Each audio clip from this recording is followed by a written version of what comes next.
You are now listening to the Hot Take Hot Box.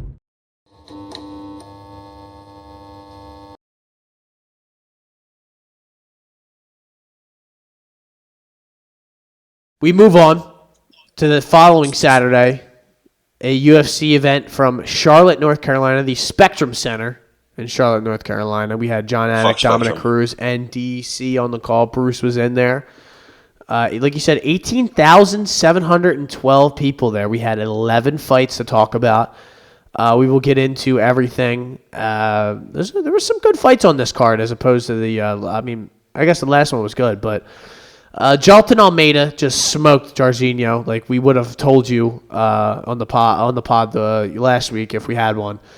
We would have been we told you weeks ago that we were all in on Jalton, and he did exactly what we thought he was going to do and just took care of business. Just really wasn't competitive. He, once he got that takedown, he dipped all the way down, just tied his ankles up, worked his way up, got in the mount, started to, he just methodically took care of business on the ground like he always does. And this was just as easy a win as it gets for Jalton. Yep, he got all up in his ass real quick. All right. I don't know if there might have been a couple boos, but the Charlotte crowd was very, if you weren't throwing your hands every 2 seconds, they were ready to go. Come on now, throw your fucking hands. Yeah. Come on, do them dirty. Come on, I gotta go home to my son Jim Bob. Knocking the fuck out. My tooth just fell out. But no, he did this quick. He did this quicker than he finished, I think, anybody else outside of Danilo Marquez in the UFC. So that's good to see, right? This was the biggest step up in competition for him to this day. The toughest fight for him, no matter what, not even close. Go from Shamil to him. I think that was his last fight, right? It wasn't Parker Porter, but either way, going from that level to now, in just his third or fourth heavyweight fight. So I think he came in around 230, right? Could be wrong, but I think he stays around that range. He doesn't have to get up to 250 or 260. I think 240 max might be where he wants to be. I think that's where John is, right? 240. It says his last weigh-in was 231. I don't know if that was this weekend or not, but that's what it says on Tapology. Perfect. We'll take that. And, the Danilo Marquez fight, that was a ground and pound. So this is quickest submission in the UFC. I think you're going to see him pretty much rack up the rear naked chokes. That's what he did to that dude on the Contender Series, who, by the way, is making a nice account of himself on the regional scene, Mr. Nasruddin Nasruddinov. Yes, I know it's a very common name in the States, but let's look at some of these strikes absorbed. How many strikes has he absorbed in the UFC? It looks like 2 significant strikes in 5 fights, not counting the Contender Series fight. So that's pretty remarkable, right? He's not getting hit at all. Now, are things going to change? Sure, maybe. If he gets in there with Sergey Pavlovich or Curtis Blades and he can't get somebody down, but he's probably getting everybody down. And I think his stand-up, his striking in general is probably good enough to be, passable. I guess we haven't seen that much of it, but I don't think it matters. Also, this guy is just, I don't know. He's just different. He's just very different. Probably some of the best jiu-jitsu in the world. And to be at heavyweight, I think that just, man, I don't know how you stop it. For a guy his size to move the way he does, be as powerful as he is, and just he dominates every single time he's out there, man. You really, truthfully, what can you say other than that? It's just I have yet to see him get matched up with with someone that is his equal. So I really don't know what the UFC could do to, other than once he gets to these upper levels, but what is Ciryl Gane going to do to him? Nothing, right? Curtis Blades. I saw people saying Tom Aspinall, and I was like, give me a fucking. He's taking Tom Aspinall down. He's taking Tom Aspinall down and smashing the shit out of him. I think, Aspinall probably has good jiu-jitsu, but it won't matter. It really won't matter. So I guess he's ranked 12th. It hasn't updated because Jairzinho is still 9th. Yes. He's going to jump up to 9. I would like to see him fight Spivak. That would be awesome. I'd be down for that. He called out Tai Tuivasa. He would do disgusting things.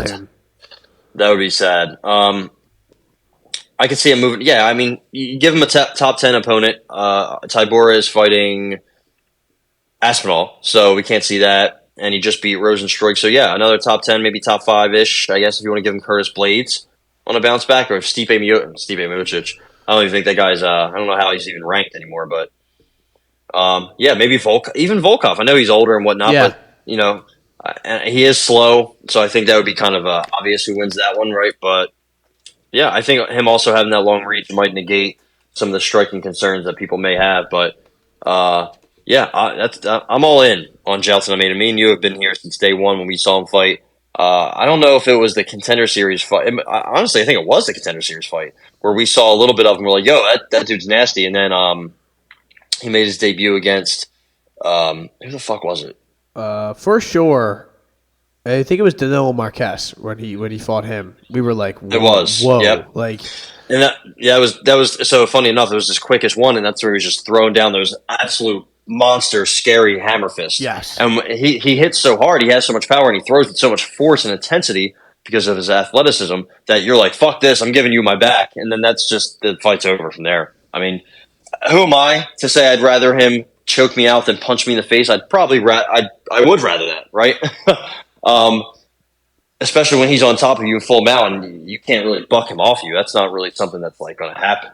So and that fight was at 205. Remember, like when he made his debut, he was and at 205. Marquez is a big boy. Yeah. 6'6" for 205. So like we're like, wow, this dude's 6'3". He's just an absolute.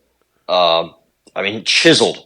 When I put the fight on, my roommate's like, damn, that dude is a yak. I'm like, yeah, he is.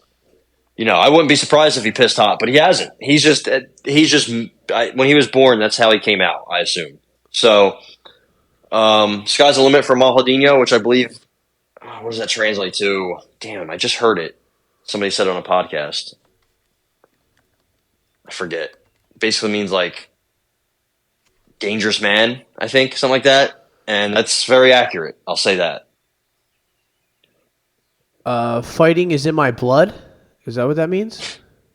Maladino, meaning of Maladino from Wikipedia, fighting is in my blood. That is fucking insane if that's actually what that means. But, I mean, holy shit. But, yeah, listen, we on this podcast will talk endlessly about Maladino. He is absolutely at whatever level you want to put him at. And I don't think anyone is stopping him. Removed from John Jones or Sergey Pavlovich. I truly believe that. And I highly doubt John Jones will be exactly. around. So I really think we're going to have a Super Bowl of heavyweight fighting, which is Pavlovich versus Jailton Almeida for the fucking... We have to go to that. I swear to God, I think I might. Yeah, that's the Hot Take Hot Box Championship. We have built these guys to this level, and we've handed them the ball, and they just keep running through the hole. You know what I'm saying? Keep running through the hole, baby. And no, but seriously though, like I was trying to explain to people I was watching it with. I'm like, they're like, no, like they see Jairzinho, big ass black dude. They're like, he's gonna knock this fucking guy out. I'm like, guys, I'm telling you, like Jairzinho's good. He's gonna go down. Not Jailton Almeida, man. Like, and then they're seeing this other guy. They're like, oh, okay, like he looks scary. I'm like, no, like you'll see, you'll find out, man. Like this guy is, like you said, he looks like he just came out like that. Like he's just built like so. He's huge. That's why we were like wanting him to fight at 205 because if he could constantly make 205, there's nobody that could beat him at 205 without question. 6'3". 205 pounds. He was a problem there, and he was smashing Danilo Marquez. Yeah. Imagine he fights Johnny Walker or Anthony Smith. Kills any of those guys. Any of them. Like Anthony. Let's just segue right into that. Anthony Smith needs to retire. Absolutely needs to retire. He ate a couple leg kicks and was cooked. Was completely cooked. And he kept eating them. And he didn't make any adjustment for a guy who is supposed to be smart and analytical and he breaks these fights down. He's not an idiot. When I hear him talk, he's not an idiot, but he really just looked like he had no idea what to do against Johnny Walker. I really don't know what the game plan was. And when he took him down, he had some success. I think it was that first round he got hit, and usually Johnny Walker, when he hurts you and he's hitting you with those like frying pans on the side of your head. Yeah, those are scary. They usually go out, but he didn't. Like he dogged him and chased him down and just fought for that takedown, and he got it, but he really didn't present much of a problem after that at all. He was getting beat up by Johnny Walker. Yeah, Lionheart. Also, he was talking to him about his family. Did you hear that? He was like, "You made fun of my family," and Johnny Walker's like, "What?" I don't know what round it was, but he was talking to him. Anthony Smith has this issue where he has like the most giant chip on his shoulder, where he thinks everybody's out against him, everybody hates him. He I don't know what it is, and he's just really starting to slow down. He's fought a lot, he's trained a lot, he's been knocked out a lot, he's been hit a lot. I mean, he had his teeth, smashed out of his skull, and that was like 6 fights ago. Yeah, I mean, what was his last? That Glover Teixeira fight was really ugly, man. The Ankalaev fight wasn't good. He had a layout with Ryan Spann, and then the Jimmy Crute. Did Jimmy Crute fuck his ankle up in that fight, right? Jimmy Crute is the one, where shit was like that nerve shit happened, where it was bending and stuff. And even then, he got taken down by Jimmy Crute, and then before that, it was Devin Clark, Ryan Spann. That fight. Yeah, which he got. So he kind of just. I mean, look at his recent wins. The Gustafsson win. He was getting outstruck by Gustafsson and choked him out in the fourth, and Gus was cooked. Volkan Ozdemir. I mean, come on, he was getting outstruck by Volkan Ozdemir. And then there was Shogun and Rashad Evans, guys that were way past it. So I just don't know what he's giving you anymore. Rakic. Remember that Rakic fight? He had like 9 total strikes. Significant Another strikes one where he landed just in the fight. kept eating leg kicks and had no response for it. So I think we've seen enough from him, really. I mean, I don't know how old he is off the top of my head. 7 years older than me. So, yeah, he's like 34, right? 33, 35, 36? I don't know. But it's more like not even age-wise. It's more of just he had, like, his age and fights is the bigger problem, where he's fought so much. 34 years old, 44 fights. And that's just what we know of. So I think he's got Walker, he's 36-18 is his pro MMA record. So I mean, what is that? That's 40. It's over 50, right? 54 fucking fights. I mean, that's. Oh yeah, I did bad. Sorry, I meant 54, right? You said 40. I said 44. You were close. I just want the people to know, I wasn't very close. Let's say that. I did get my degree from Washington Township High School, so South Jersey's best education. Hell yeah! Thank you. But yeah, I mean, the ref. Maybe not the ref. Was the ref? Who was the ref in this fight? I wasn't sure if the ref made a mistake because I did miss some of this fight live. You didn't miss much. It was Keith Peterson. Yeah, I think. Dom Cruz. Dom Cruz said something about him at one point, but I forget what it was. He loves throwing subtle jabs, which honestly I respect. Dom. I love it, dude. I fucking love it, bro. I think he called him all nonsense. I think I saw somebody tweet it. Let me see if I can find it. DC's like, come on, man. Like you. DC, by the way, might be worse than it. It was the Douglas Silva de Andrade Cody Stamen fight. I think Keith Peterson didn't. Oh wait, hold on. The fighter can tell the ref to stop the fight. Sometimes we've seen it happen before to me with the exact same all nonsense Keith Peterson. It was about the Potiera fight. He thought the fight should have been stopped before that, I guess, because that dude, Mr. Ihor, your boy, you said he was going to win a title in a couple of years. It's not looking good for him. Yeah, exactly. My guy I was ready to hitch my wagon to, he didn't exactly pan out. Nah, but yeah, what are you going to do? Shout out to Johnny Walker with the win. It's about the highest he's been in the rankings. He's number 7 right now. I imagine he'll probably take Anthony Smith's spot. And maybe a Jan Blachowicz or something like that fight would be up next for him. I don't know if Jan's scheduled. I think I think we're long overdue for a Johnny Walker knockout loss. I hate to be that guy. Yeah. But I think it's time for him to do the chicken dance. I mean, listen, he's pretty much just a meme. SBG, baby. Yeah, and I'm ready. I'm waiting for it. Nah. Who's next? Maybe Maladino moves down. Yeah, let's just say if Maladino moves down, that'll be the end of his career. Because listen, Johnny Walker, like you said, he's just kind of due. He's due to get cleaned. And Jamal, then he goes out and talks to Jamal Hill after the fight. Wait, it's actually funny. I do remember after the main event, backstage, Almeida and Johnny Walker had a nice moment where they were like hugging each other and like hyped up. So that's not going to happen. So maybe he should just train with him. Whatever he does, wherever he goes, whoever he trains with, doesn't matter. Leave John Kavanaugh because you're not going to get any wins under Kavanaugh and all those bums at SBG Ireland. Oh, come on. Um, yeah. Train with whatever Almeida does. I don't know what he eats. I don't know how he does any kind of training. He's not going to but train do what his he chin, does. though, man. That's the big problem No. here. And it didn't get tested this time. I mean, he did eat a couple shots here, but It's coming. we'll get into a lot of this. But I just a clip of the Olberg knockout just popped up on my thing, and I was just like, I got totally distracted. Brutal. Oh my god. Ian Machado Gary. This actually, not that it was shocking, but this is his best win of his career, probably, Yeah. right? I mean, D-Rod is no joke, and he made D-Rod look like a bum. It's really good to bounce back from Song Keenan. Kanan Song. Yeah. Song Kanan. The consonant. Also, he almost died in the first round of that fight. He did.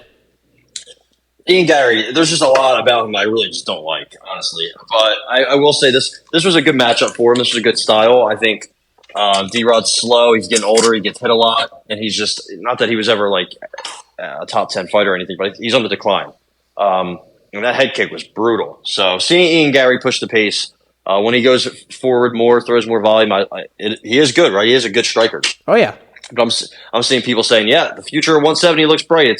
No, what is it? The people who train at Killcliff FC at 170, they have the three best welterweights in the world: Ian Gary, Shav Cotton, and Gilbert Burns. I'm like, wait a minute, Ian Gary is not one of the best. Let's slow down, please. This whole thing that he wants to fight everybody and beat every single fighter, hilarious. It sounds like he knows he needs a slow build. Called out Neil Magny, so that's all you need to know. Called out. Well, good luck. Good luck with that one, buddy. And then he always talks about, I'm not trying to be Conor McGregor, but he does the Conor McGregor strut. I don't give a fiddler's fuck about what anyone thinks about me. That's what he said before the fucking fight. I'm like, come on, man. They're playing Irish music before. I'm like, so fucking corny. I get he's Irish, man, but they're so badly wanting to tap into that whole Conor thing again. And it's just... Yeah, taking his wife's last name also. Just Doesn't help. cuck material. It doesn't. Being Ian Gary and then being Ian Machado Gary out of nowhere it's just very confusing to people. I'm not gonna lie. But it was a good win. I don't want to take away from him. It was a nice head kick. It was the best he's looked, and I have been a big time detractor of his. I think my big thing is with him, his defense is not good, and it really didn't come into play here. But I am not really ready to knight this guy as the truth until I see him go into war. I mean, a Neil Magny fight would be nice, but I'd even like to see him fight a Wonder Boy or something like that, where it's truly going to get tested. It's funny. I saw a lot of people tweeting how they were on D-Rod, and there was a lot of people on D-Rod, but the line kept going up on Ian Gary. So it turns out not as many people were putting their money where their mouth is. I think a lot of people that talk about it online don't really bet. I think that's a big thing. There's all those MMA accounts are just there for interactions and to just suck the fighters off. Basically, there's a lot of that going on the MMA world. Shout out to all you out there who are sucking and swallowing all day. So, Carlos Olberg took out your boy. I know you also said at one point that you would like him to be the minister of your wedding one day. But the duelist, Ihor Potieria. Good for him to get what was coming to him after he knocked out Shogun and did his whole fucking sword routine. This man gets sent to the shadow realm by Carlos Olberg. What is it? What is his name? The Black Jag? I think it's his nickname. That's a sick ass nickname. Sick. But he probably has the. I would love to see his DMs for an hour. Yeah, well, yeah. I mean, he's a good-looking guy for sure. But it's he trains with Izzy. Izzy might need some help. He's not going through a little bit of a tough time getting sued by his ex-girlfriend. So shout out to him. Wanted to make sure I brought that up. But listen, good win for Carlos Olberg. He's really kind of bounced back and really grown from that loss to Kennedy, which was a fight that he was dominating. Seems like Kennedy that's kind of why I think me and you both like Kennedy so much, is because that's a fight where something wasn't going his way, and even this Devin Clark fight wasn't going his way, and he found a way to win. He kind of goes through the storm, and he's not scared to stand and bang, and like that. But more on Olberg though, it's just what a way to bounce back. Going to the decision with the Water Buffalo wasn't a great, wasn't a great look, but 3 finish wins, 1 against Mr. Nick. So it's, things are looking up for Mr. Olberg. That left hook he has is nasty. Yeah, he's powerful, man. He's a problem at 205. The big guy, man. There's going to be some things about him that we have to find out for sure. Cardio, ground game. Can he really take a shot? Remember, Kennedy kind of once the tide shifted, he was done. So, also, I think he's 32, right? Yeah, I like him. I think he's making improvements, which you don't always see from guys from that training camp. But at 205, why not? Hey, Johnny Walker, Carlos Olberg, sign me up. Yeah, at some point. Poor Johnny. Johnny's one. Johnny might be fighting for a title soon. That's what we really have to wrap our head around. I'm not kidding. Like if he wins one more fight, he's fighting for a title. You need to get that together, man. I'm gonna let you know. I don't know. I don't think so. If he fights Jan Blachowicz or Ankalaev and he wins, which isn't gonna happen, but if it does, it might though. What if Jamal Hill's the champion? They're gonna send him out there against Jamal Hill. Oh yeah, to go timber human casket. One more time, baby. One more time. If Johnny Walker falls and no one's around to hear it, did it really make a noise? Yeah, it did. I think so. It fucking did. I saw it happen in the octagon. And shout out to SBG, though. Alex Morano with a guillotine choke over Tim Means. This fight really did nothing for me. I wouldn't have bet anything on this fight because it's just 2 old guys that I don't trust. Would have led with Morano a little bit more, but I didn't touch watch much of this. To be honest, yeah, I saw the finish.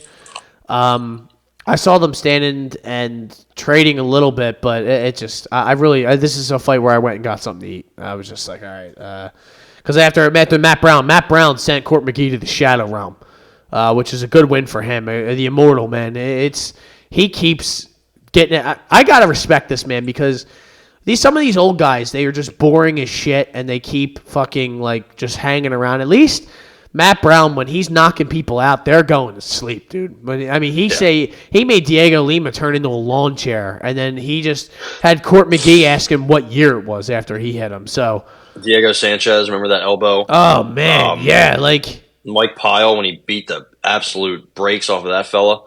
I'm trying to think of who else he viciously knocked out. Pete Sell, way back in the day. Pete Sell apparently was a huge. I think at Matt Brown's at this point he was 9-7, and he beat the fuck out of Pete Sell. I'm trying to see if there's a line on that fight, if this gives an accurate representation. Yeah, Matt Brown was like plus 140.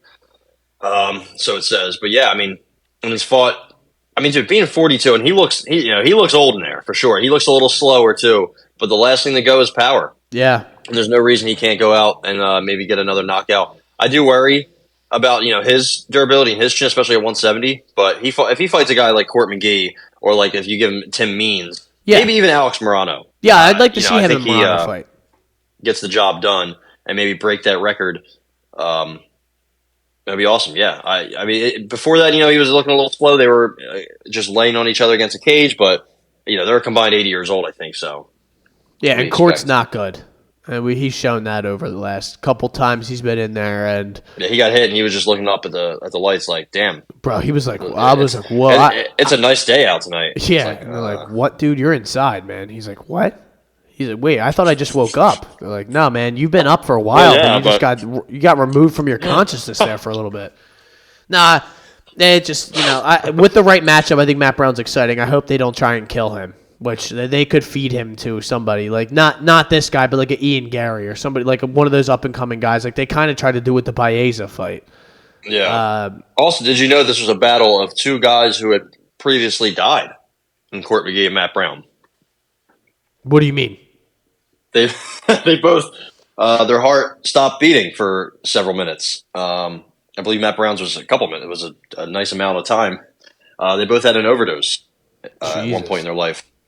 Both from heroin, and they both lost. Their heart stopped for a little bit, for a couple minutes, and then they got right back in. And how can you really kill somebody who's already been killed? True. You can't kill me. I've already been dead. So there you go. Good for Matt Brown. How about Carl Williams taking care of business against Chase Sherman? What a boring fight this was. Carl Williams kind of gassed out. Chase Sherman looked good for. He could have won that third round, honestly, because he definitely won the second. And that's funny because in the first he was getting beat up, getting bloody, got taken down to end the round. So it's like, man. Yeah, he moves so awkwardly, and Carl Williams just doesn't really go for anything. He doesn't really have, he has a nice little game, but very boring. And you should be able to get heavy finishes at heavyweight no matter what, right? So especially against Chase Sherman, but. Either way, I mean, hey, Chase Sherman almost won. He really didn't even take him down either. He's supposed to be the Penn State wrestler. He really struggled to take him down.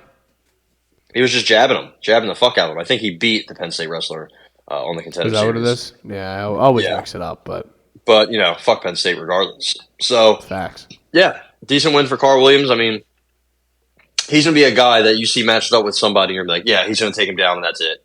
But also, there's gonna be a time to fade him for sure. He's not gonna go undefeated at heavyweight. I mean. Come on.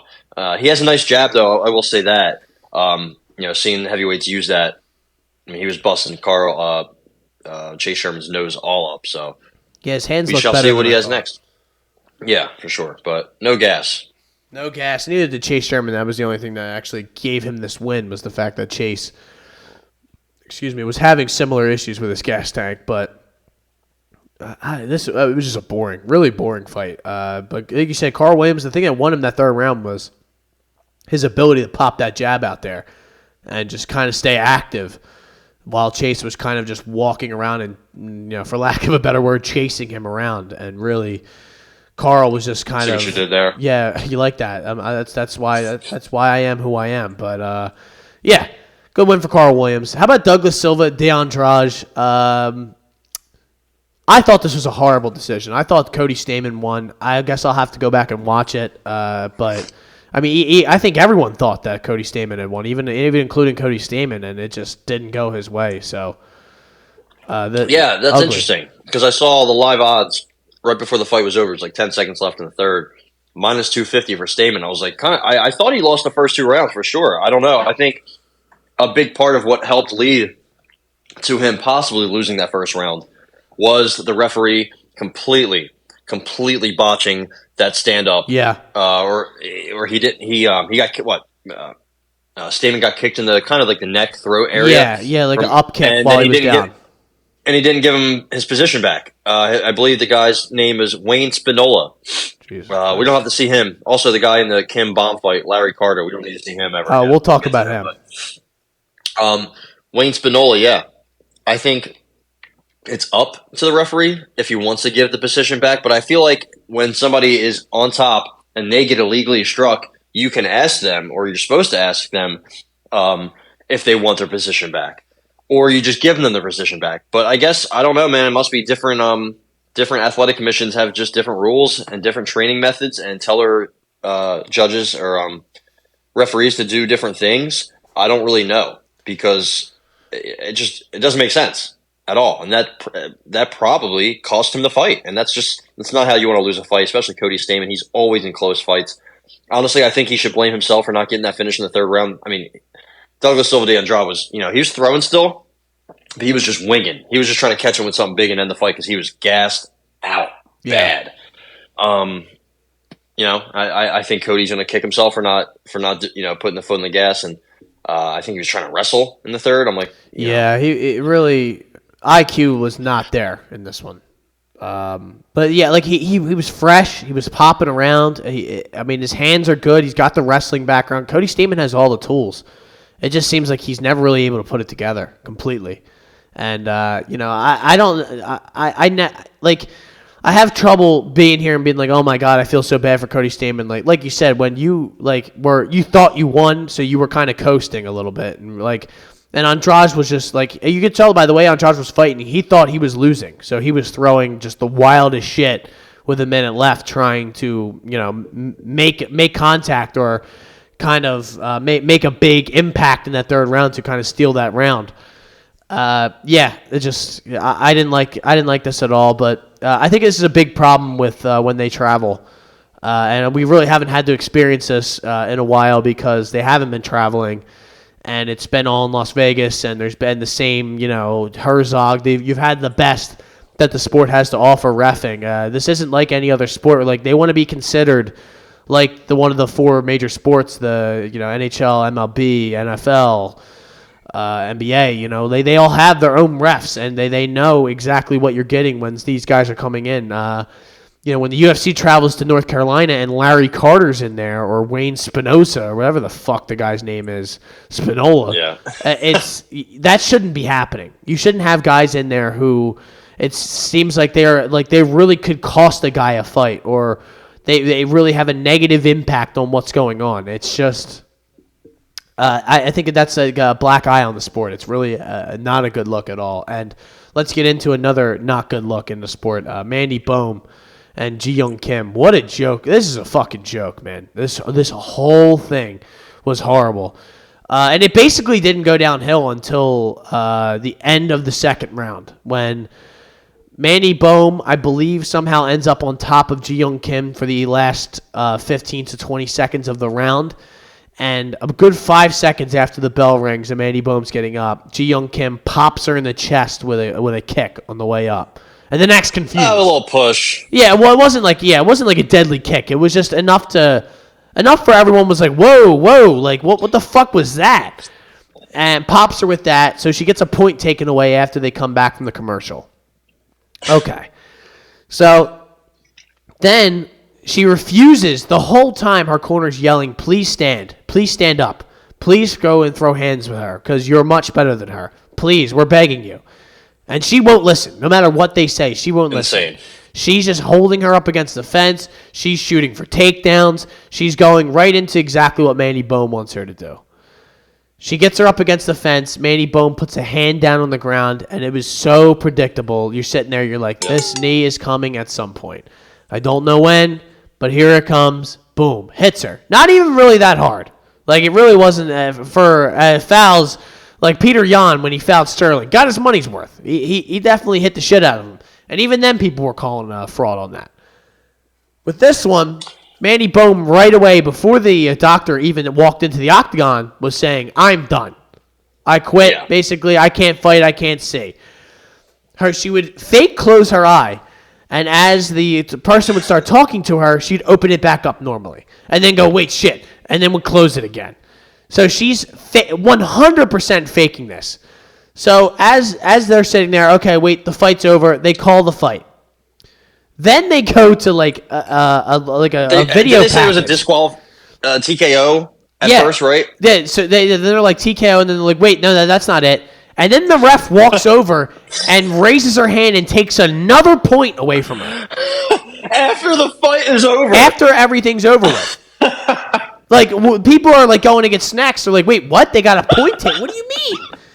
So then they come back in, and they're re-watching the fucking fight on the side. It's like 15 minutes later. They're like, a split technical decision. Mandy Bohm wins, and she's getting fucking booed, as she should. What a joke that was. And she's like, yeah, fuck you, like talking shit. I'm like, oh my God, this girl is an absolute loser. I can't wait for her to get knocked the fuck out. She probably never will.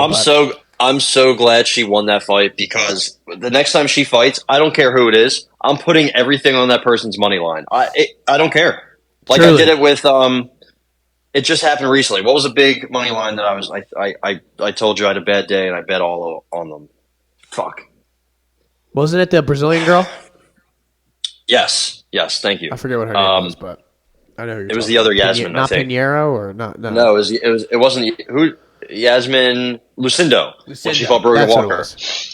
I was like, there's just no way Brogan Walker can even win a minute, let alone a round, let alone 2 rounds. Mandy Bohm, still, even though they were calling her Boom, and that really bothered me a lot, because I don't understand where the. I don't know. Maybe I'm wrong. Maybe it's way, some, a dialect or something. She probably doesn't even know. I wouldn't doubt if she didn't know how to pronounce her own last name. She still lost on one of the judges' scorecards. Bobby Harris, never heard of him, gave the first 2 rounds to Kim, and then the third was a 9-8 for Boom, Boom, Boom, Bomb, Boom. Meanwhile, Junichiro Kamijo and Mike Bell gave the first round to Mandy Bohm. Sure. I don't even know about that, but I don't even think she won a round. I don't think so either. So the next person she fights, even if it's not a step up from Ji Young Kim, she's gonna lose. She's just gonna lose. She stinks.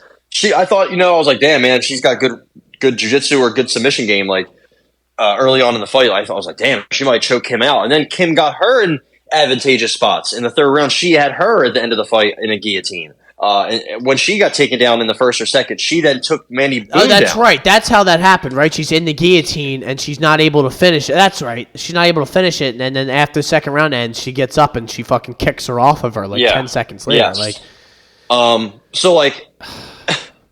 Just an absolute clown show in Charlotte. You can cut both fighters. You can cut the referee for all I care. Cut all of them. Well, that's the problem. Don't you go have back guys to like Charlotte. Larry Carter in there, and he's making the calls. The guy had no fucking idea what he was doing. Larry Carter. Wasn't that the Toronto Blue Jays catcher? That was Gary Gary Carter. Carter, Sorry. yeah, shout out. Rest in peace. But this one was just like where I'm like if I was watching this with friends, I'd be like, this isn't what the sport. Like I was embarrassed. I really was. I was just like this. I can't imagine how the UFC or those people feel watching that shit where they're like, this is our sport, man, and they're just. I mean, Ji Young Kim really did deserve to lose because she fought like a fucking moron. Yeah, so, I'm not even mad at that. No, really, it was more of just like the incompetence of everyone involved. Well, I'm kind of mad because I only made one bet, and it was a $100 parlay to win 166. It was like Carl Williams, Almeida, her, and who was the other layup? Let's see. Oh, Carlos Holberg. Easy. And she lost. And she shouldn't have lost, honestly. It should just be, whatever. It is what it is. You should at least get your money back for that fucking bullshit. Something. But, we're going to fade. Listen, whenever this next fight gets announced, whenever odds drop, it could be a month away. I'm betting against whoever fights Mandy Baum. I think that's what we're going to start doing now. We're going to just throw all of our bets on one. It's going to be the ultimate fade system. Anytime somebody that we know is just stinks, if they decide to give Joseph Holmes another fight, let's give you a fifth fight. We're going to absolutely put our mortgages that we don't have on whoever it is he's fighting. It could be Jimmy Neutron. It could be you. It could be James McSweeney. I don't care who it is. I'm putting all of it on them. And Manny Baum is on that list. Without question, man. How about Brian Battle? Gabe Green, his brain short-circuited to begin this fight, and he just I think for a second he thought he was playing UFC 4 and just decided to start mashing buttons and was just fucking spamming punches at Brian Battle, and he got him up against the cage, and then Brian Battle caught him and sent him to the Shadow Realm. 14 seconds. Cleaned him the fuck out. Easy knockout for the hometown kid, Brian Battle, winner of the Ultimate Fighter, who we've talked about on this. I didn't know he was from Charlotte. Yeah, he was freaking out after the fight. I did see that, but I didn't know. I don't know if he's fighting out of Charlotte, North Carolina, because he was acting like he was like the Prince of Charlotte after. So good win for Brian. I mean, this really didn't do much other than just excite the people, and it was crazy. It was an easy win for me. I would have had Brian Battle, but damn, I was going to take Gabe Green. I was like, you know what? He's going to keep this at range. Not even close to what I thought he would do. He just tried to smother him, and he got cooked. How about Liz Boa? I don't really know much about her, but this was an easy bet against JRC, Jessica Rose Clark. Hey, she stinks, what did we just talk about with Mandy Baum? Yeah, right? She's the Jessica Rose Clark.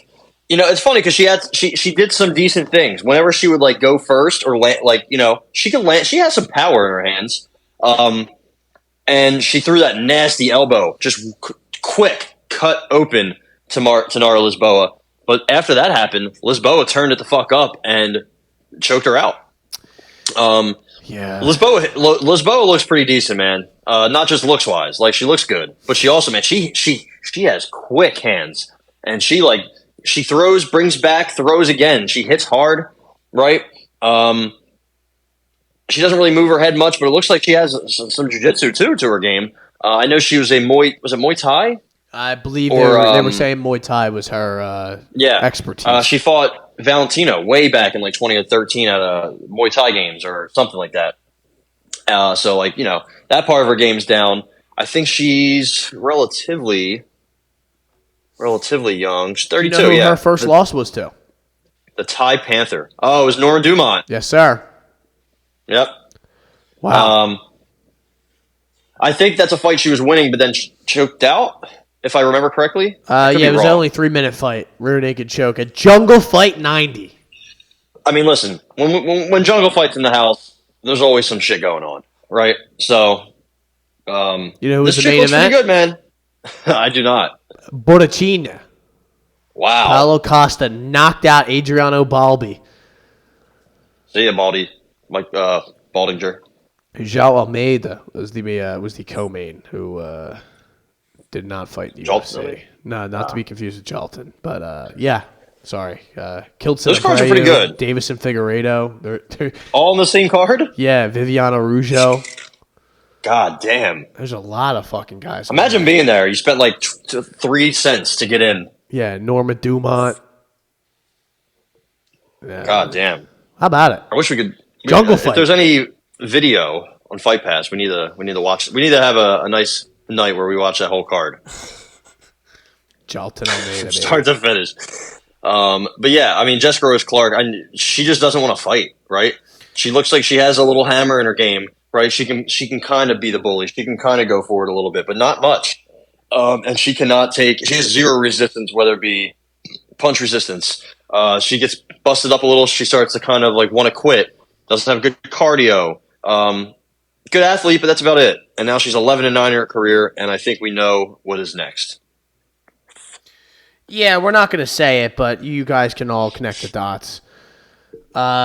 We lost the P-Rod fight on this one. He botched his weight cut, apparently, against Natan Levy, so we didn't get to see Yeah, Mr. Natan Levy was not there. happy. Yeah, Manel Kopp fight. I know that was supposed to happen soon, but that's getting canceled. I don't know if there's something wrong with his DNA or something.